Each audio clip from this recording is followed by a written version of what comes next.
बिस्मिल्लाहिर्रहमानिर्रहीम। अस्सलाम वालेकुम जी। अतीका खान के साथ आप लोग देख रहे हैं खाना और सजाना विद अतीका। दाल और चावल बहुत ही मज़ेदार, सबका पसंदीदा खाना जो कि बहुत ही मज़ेदार बनते हैं।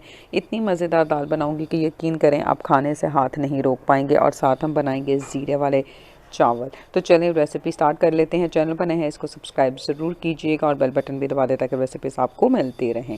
तो रेसिपी स्टार्ट कर लेते हैं। यहाँ पर मैंने ली है मसूर की दाल, जो 1 कप से थोड़ी सी ज़्यादा है वो हम ले लेंगे। इसको हम अच्छी तरह से धो लेंगे। दूसरी तरफ यहाँ पर मूंगी की दाल ली है जो कि 1 कप के करीब ली है, तो हम इसको भी अच्छी तरह से धो लेंगे।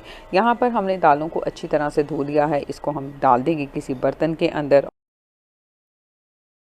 और साथ ही इसके अंदर 5 कप के करीब आप पानी डाल दें। 5 कप या 5.5 कप के करीब आप इसके अंदर पानी डाल दें। हाफ़ टेबल स्पून के करीब इसमें लाल सुर्ख मिर्च का पाउडर चला जाएगा। बहुत ही सिंपल बनती है और खाने में बहुत ही मज़ेदारी होती है। बहुत आसान सी रेसिपी है। 1/4 टीस्पून के करीब हल्दी ऐड कर देंगे। हाफ़ टेबल स्पून के करीब इसमें नमक चला जाएगा। नमक और मिर्च अपने टेस्ट के मुताबिक आप कम या ज़्यादा भी कर सकते हैं। हाफ़ टेबल स्पून के करीब इसके अंदर लहसुन अदरक का पेस्ट ऐड करेंगे। 1 मीडियम साइज़ का कटा हुआ टमाटर चला जाएगा और 1 टीस्पून के करीब हम इसके अंदर सूखा धनिया पाउडर ऐड करेंगे। इसको आप अच्छी तरह से मिक्स कर लें और मिक्स करने के बाद हम इसको कवर कर देंगे और मीडियम फ्लेम के ऊपर 20 से 25 मिनट तक या फिर जब तक कि अच्छी तरह दाल आपके पास गल नहीं जाती है हम इसको पका लेंगे। इसके अलावा और बहुत सारी रेसिपीज़ देखने के लिए मेरे चैनल को ज़रूर विज़िट कीजिएगा। बहुत ही मज़ेदार रेसिपीज़ आपको मिलेंगी। सैंडविचेस की, फ्राइड चिकन, बीफ कबाब की डिफरेंट वैरायटी जो है वो आपको मिलेगी। ये तो 20 मिनट के बाद ये देखें दाल हमारे पास गल चुकी है, बहुत अच्छे से गल चुकी है। अब यहाँ पर मैंने थोड़ी सी इमली ली थी जिसको मैंने हाफ़ कप पानी के अंदर भिगो कर रख दिया था, तो हम इसके अंदर इमली का ये पानी ऐड कर देंगे। इसको हम अच्छी तरह से मिक्स करेंगे और कवर कर कर 5 मिनट तक मज़ीद हम इसको पका लेंगे।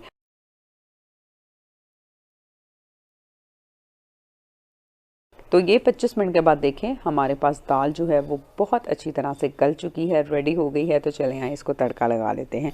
मैं देसी घी का तड़का लगा रही हूँ क्योंकि जो मज़ा दाल को देसी घी के तड़के का है वो किसी चीज़ का नहीं। आप चाहें तो ऑयल और दूसरे घी का इस्तेमाल भी कर सकते हैं। देसी घी के अंदर मैं लहसुन ऐड कर दूँगी और इसके साथ ही इसके अंदर ये गोल सुर्ख मिर्च जो है, साबुत सुर्ख मिर्च चली जाएगी। इसको हम थोड़ा सा हल्का सा सौते कर लेंगे। ज़ीरा उसके बाद से ऐड करेंगे क्योंकि ज़ीरा अगर स्टार्ट में आप ऐड कर दें तो वो बहुत जल्दी जल जाता है। साथ ही ये 2 साबुत सब्ज़ मिर्चें चली जाएंगी। लहसुन के ब्राउन होने से पहले ही हल्का हल्का हम लहसुन को गोल्डन ब्राउन कर लेंगे और ये तड़का हमारा रेडी हो चुका है। इसको हम दाल के ऊपर डाल देंगे और बहुत ही मज़ेदार दाल जो है वो रेडी हो चुकी है। तैयार कर लेते हैं साथ ज़ीरे वाले चावल। यहाँ पर मैंने खुला पानी लिया है और इसके अंदर मैं ये 2 दालचीनी की स्टिक्स ऐड करूँगी। 1 टेबल स्पून के करीब सफ़ेद ज़ीरा चला जाएगा और 2 अदद लौंग इसके अंदर चले जाएंगे। जैसे ही ये पकना स्टार्ट होगा हम इसके अंदर धुले हुए चावल जो है वो ऐड कर देंगे।